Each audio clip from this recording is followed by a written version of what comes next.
Je m'appelle Mélène Bousquet-Galibert, j'ai 44 ans, je suis artisane bijoutière.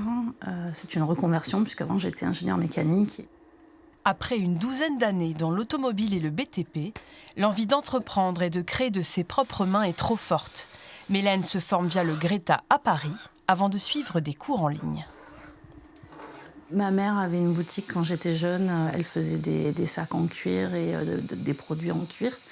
Mais elle faisait aussi de la revente d'objets et entre autres, elle avait beaucoup de bijoux indiens. Et donc des bijoux en argent, des bijoux avec des pierres. Et c'est vrai que cet amour des bijoux, il me vient en partie de là, effectivement. Pour être bijoutier, il faut avoir un esprit scientifique. Ça demande de la rigueur, ça demande de la précision. Il va y avoir de la construction, il faut être effectivement un peu doué en géométrie, il faut avoir des notions un petit peu de mécanique et de chimie quand on veut travailler le métal, donc soit pour faire les alliages, soit ensuite pour travailler le métal, de manière à ne pas se casser plus tard en fait.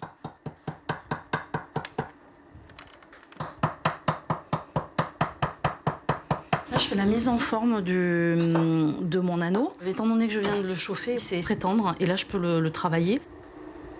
Si jamais mon métal devient trop dur, je peux refaire la même opération, c'est-à-dire juste chauffer pour pouvoir le rendre malléable à nouveau. Au-delà des qualités techniques et artistiques, le travail de l'argent exige une rigueur implacable, son commerce étant strictement réglementé.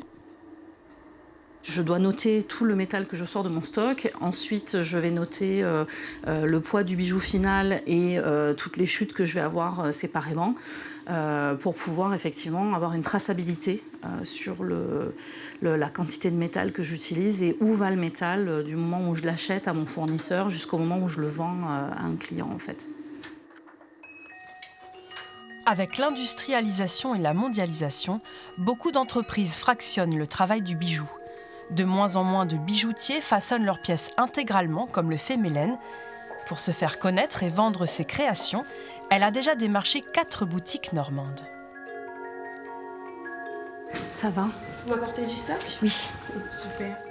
Pour se démarquer, l'artisane propose des bijoux personnalisés ou ancestraux. Vous avez rajouté un petit carré pour présenter les fibules, c'est super. Son objet un petit peu phare, c'est vraiment la fibule, donc un objet qui permet d'attacher des vêtements, d'attacher une étole par exemple. Et ça, c'est dans un lieu chargé d'histoire comme l'être Saint-Maclou. C'est assez chouette de pouvoir faire ce parallèle-là.